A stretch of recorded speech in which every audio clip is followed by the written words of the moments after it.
और खूब पढ़ाई कर रहे होंगे। हम लोगों ने पिछली क्लास में पढ़ा था कि ठोसों की द्रवों में विलेयता।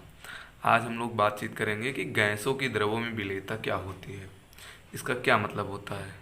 किसी भी गैस की द्रव में विलेयता का मतलब होता है कि गैस की कितनी मात्रा, गैस की वह मात्रा जो क्या कर जाए, जो किसी विलायक में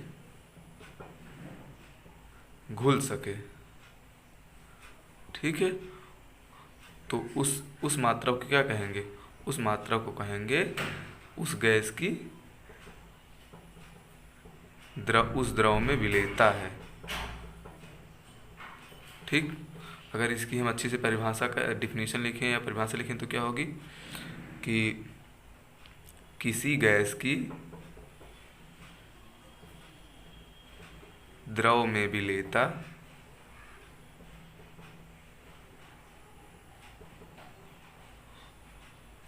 उस गैस की अवशोषित, अवशोषित मतलब वही एब्जॉर्ब होने की, अवशोषित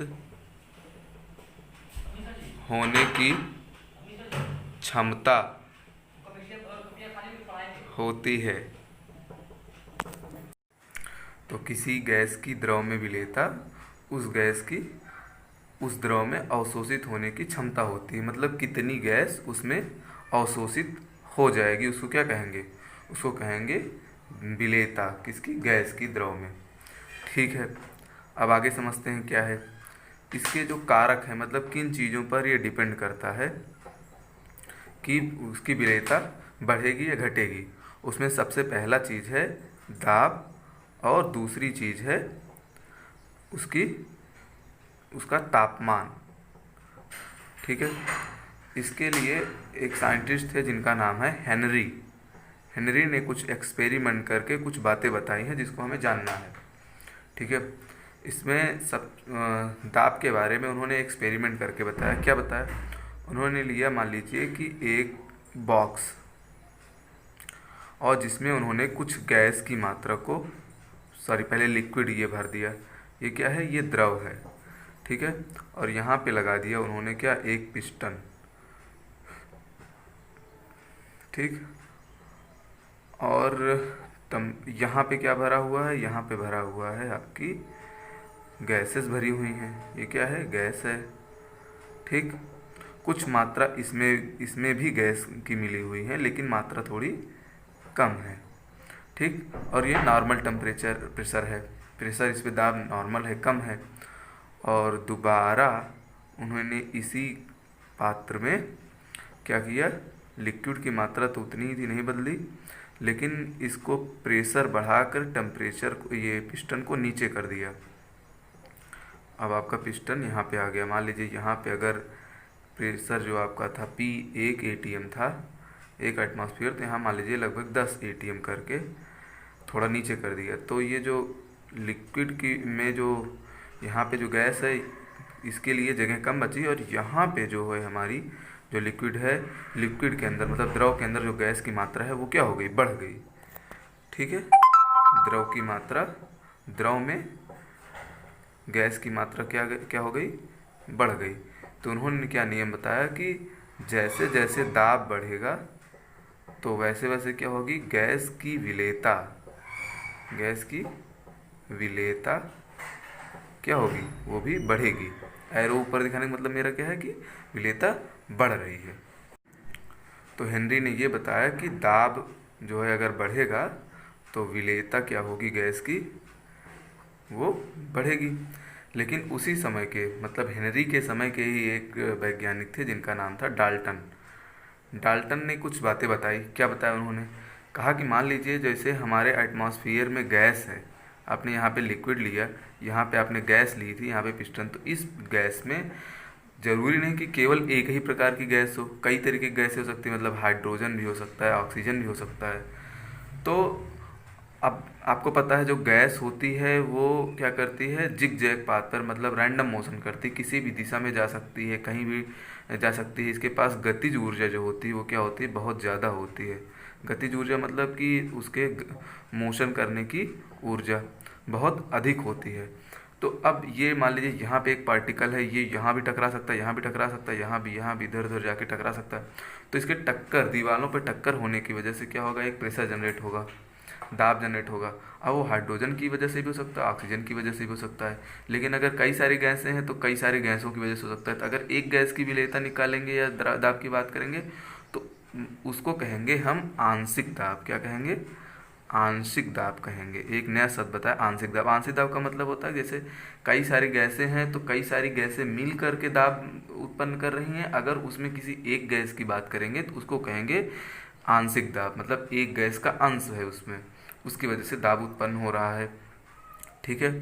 तो उसके बाद उन्होंने, हेनरी ने क्या किया कि एक नई परिभाषा दी। उन्होंने कहा कि किसी गैस की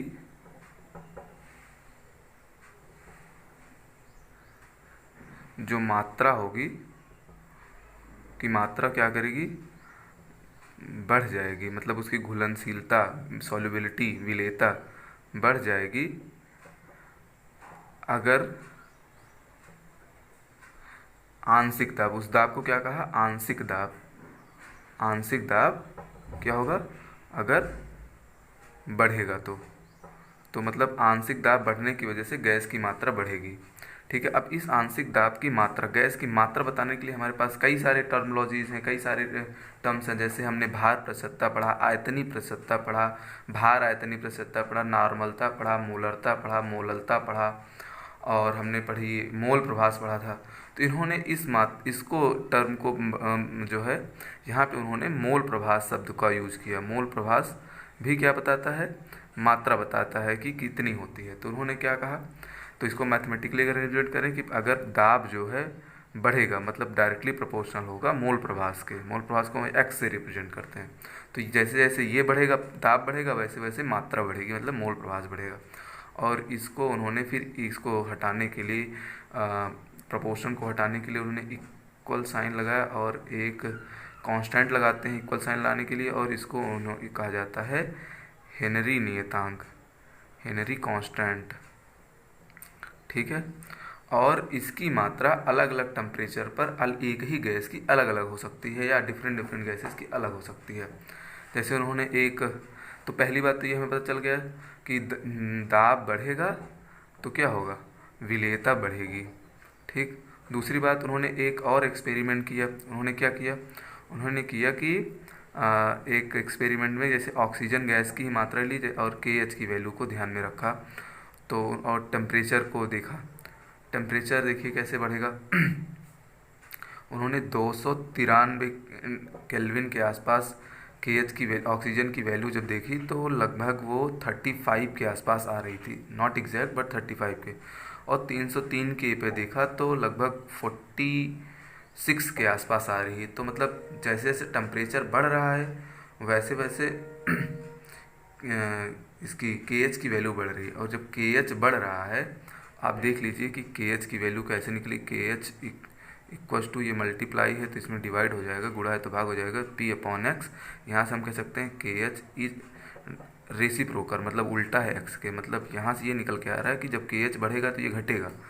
देखिए जब टेम्परेचर बढ़ रहा है तो ये बढ़ रहा है, और जब ये बढ़ेगा तो मात्रा कम होगी, मतलब इसके बढ़ने से ये बढ़ रहा है और ये घट रहा है। तो जब ये बढ़ेगा, टेम्परेचर बढ़ेगा तो क्या होगा, ये घटेगा। तो ताप जो है, जब हमारा ताप जो है बढ़ेगा तो विलेयता क्या होगी, मतलब गैस की मात्रा क्या होगी, घटेगी। ये दो बातें हमें पता चली। ठीक है।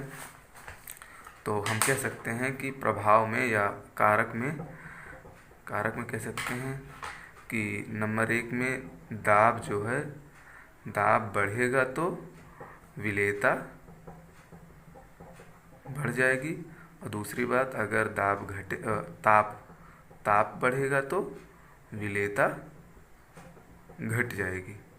इसी वजह से जैसे जब समुंदर में या फिर किसी भी पानी में जो जीव रहते हैं उनको कहते हैं जलीय जीव। जलीय जीव में अगर तापमान, पानी का तापमान बढ़ता है तो उनको रहने में दिक्कत आती है। दिक्कत क्यों आती है, क्योंकि तापमान बढ़ रहा है तो उसमें गैस की विलेयता घट रही, मतलब गैस की मात्रा, जैसे ऑक्सीजन है वो उसकी मात्रा कम होने लगेगी। तो उनको ऑक्सीजन की जो मात्रा है उसको कम मिलेगी और उनको दिक्कत होने लगेगी, वो मरना शुरू हो जाएंगे और परेशान होना शुरू हो जाएंगे। ठीक है।